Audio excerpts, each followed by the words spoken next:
Ever been sitting on your couch, gently petting your cat, and suddenly, chomp, a little vampire moment right on your hand? Most people think, wow, my cat's got issues. But the truth is, the real problem might be you. Today we're breaking down the biggest mistakes cat owners make when their cat bites, and how your response could be making it worse. Stick around, because this could save your relationship with your cat and your fingers.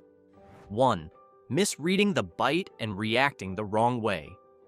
Let's start with the biggest mistake of all, treating a cat bite like an attack. A lot of people think, that's it, he's gone full psycho. But cats don't usually bite because they're angry. Most of the time, they're trying to tell you something. It's not a bite of rage. It's a bite of, hey, enough of that, or something's off. Think of it like a little tap out. But here's where things go downhill. When you yell, shove the cat off your lap, or worse, punish them.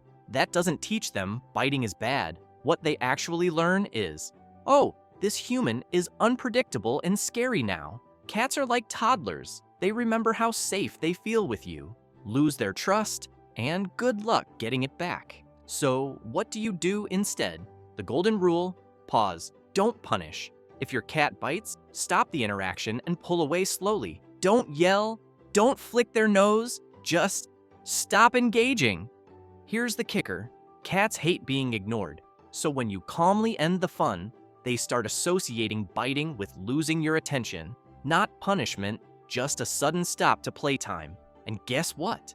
That actually works. But wait, what if the bite happens in the middle of a cuddle session when everything seems totally fine? Let's talk about what I like to call 2. I love you, stop. Biting, petting-induced aggression. You're petting your cat. They're purring. Life is good. Then, bam, teeth right into your wrist like you're made of roast chicken. What gives? This is classic petting-induced aggression. And it's not your cat being rude. It's your cat being overstimulated. Think of it like a back massage. For the first 2 minutes, you're in heaven. But then they just keep rubbing the same spot over and over. Suddenly, you're like, okay, please stop. I'm sore now. That's what's happening in your cat's brain. Cats have limits on how long they enjoy being petted, especially in certain areas. Belly, base of the tail, back legs. For many cats, that's red zone territory. So how do you avoid the bite? Pay attention. If the tail starts flicking, ears go sideways, purring stops, or they freeze up, that's the yellow light. Keep going, and you're going to get the red. And the red is your hand with teeth in it. When that happens, again, don't punish. Just calmly stop and pull away. Say something like, okay, we're done, and give them space. Over time, they'll learn that giving warning signs gets you to back off, and biting becomes less necessary. Now you might be thinking, all right, but my cat sometimes bites totally unprovoked. I'm literally just walking by. Let's talk about the ambush artists. 3. The stealth attack, redirected aggression. You're minding your own business, just strolling through your living room, and suddenly your cat goes full WWE on your ankle. Congratulations, you've just been hit with redirected aggression. This happens when a cat gets wound up by something they can't reach, like another cat outside the window, and then lashes out at the nearest living thing. Usually you. It's not personal, it's misdirected energy. Your cat's basically saying, I'm frustrated and I don't know what to do with all this rage. Hey, look, a leg. So how do you fix this? First, identify what's triggering the behavior. Is there a neighborhood cat pacing outside your window? A bird feeder they can't reach? Remove the trigger if possible. Then give them a better outlet for that frustration. Wand toys, puzzle feeders, climbing shelves. Something to let them unleash the beast in a healthy way. And if they do bite during a redirected moment, don't retaliate.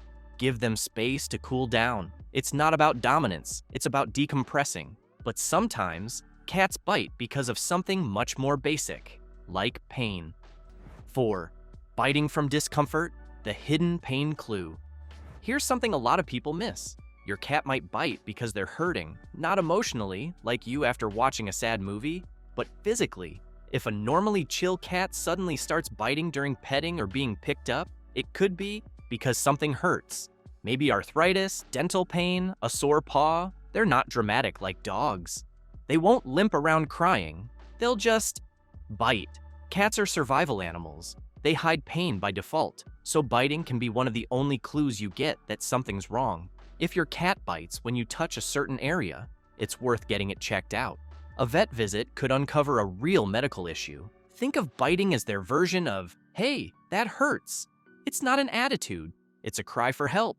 Respect it, investigate it, and don't delay, because chronic pain that goes untreated can make biting more frequent and harder to undo. Speaking of habits that can be hard to undo. 5. Reinforcing bad behavior without realizing it. Okay, confession time. Sometimes we accidentally train our cats to bite. How? By reacting in ways that reward the behavior. Let's say your cat bites during play, and instead of stopping, you keep waving the toy around like nothing happened. To them, biting equals more fun. Or maybe they bite your ankles, and you squeal and dance away. Your reaction becomes part of the game. If I bite the human, they do the funny dance. What's worse is when people give a treat or try to calm the cat down with affection right after a bite. Oops, you just reinforced it. The key is consistency. If biting ends the interaction, every time, your cat starts to connect the dots. It's like teaching a toddler not to scream by ignoring the screaming, not by handing them a cookie. You don't want your cat to think biting is the shortcut to attention or snacks. And look, no one gets this perfectly right all the time, but if you start building a pattern of clear, calm reactions, you'll start to see progress. Now for the final twist. What if biting is just how your cat plays? 6. The play biter. Not mean, just clueless. Some cats, especially young ones or rescues who didn't learn proper cat etiquette, think biting is normal play. This is especially true for kittens that were taken away from their litter too early. They didn't get a chance to learn the all-important lesson: biting too hard ends the game. So what do they do instead? Treat your hand like a chew toy. If your cat falls into this camp, it's time to switch things up. No more roughhousing with your hands. Use toys, especially wand toys, to redirect their energy. And when they do bite too hard during play, freeze. Don't yank your hand away. That triggers more hunting instincts. Instead, stop all movement, wait a bit, then pull away slowly. Cats are smart. If biting makes the game stop, they'll catch on. It just takes consistency and maybe a few band-aids along the way. But even with playful cats, the warning signs are usually there before they bite, if you know what to look for. 7. Ignoring body language and warning signs. Here's the truth. Your cat has been trying to warn you way before the bite ever happens. You just missed the memo. A twitching tail, pinned back ears, dilated pupils, stiff posture. All of these are like neon signs saying, "I'm getting annoyed." But most people don't notice until they're already bleeding. Cats are masters of subtlety. They're not going to bark at you like a dog would. They'll just silently escalate until, yep, you guessed it, chomp. Learning to read those signs can stop 90% of bites before they happen. It's not about being a cat whisperer, it's just about paying attention. So next time your cat's tail starts twitching mid-pet, don't take it personally, take it seriously. And when cats don't feel like their signals are respected, they need a place to escape. And that brings us to the next big mistake. 8. Not giving cats a safe retreat space. Let's be real, sometimes your cat bites because they're cornered, and when they feel trapped with no exit, fight mode kicks in. A lot of cats live in homes where there's no place to hide, especially if kids, guests, or even dogs are always in their space. And if the only way to say, "Leave me alone," is with teeth, they'll use them. Solution? Give them options. High shelves, window perches, underbed hideouts, safe zones where they can decompress. A relaxed cat is a non-biting cat. If they know they have a retreat, they're less likely to freak out when they're overstimulated or overwhelmed. And before you jump to bad cat, there's one last thing you should know about cat biting, and it might change how you see the whole situation. 9. Assuming all biting is behavioral. Last but not least, the mistake of thinking every bite is something that needs to be corrected. Sometimes, biting is just, well, natural.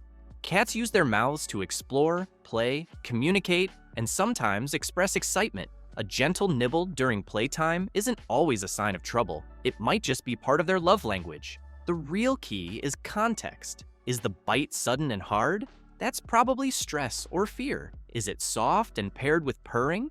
That's probably affection. Is it happening every time you reach for them?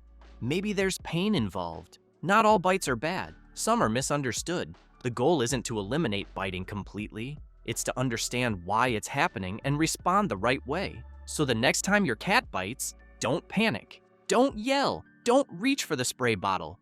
Just take a breath and remember, they're trying to talk to you. Now you know how to listen.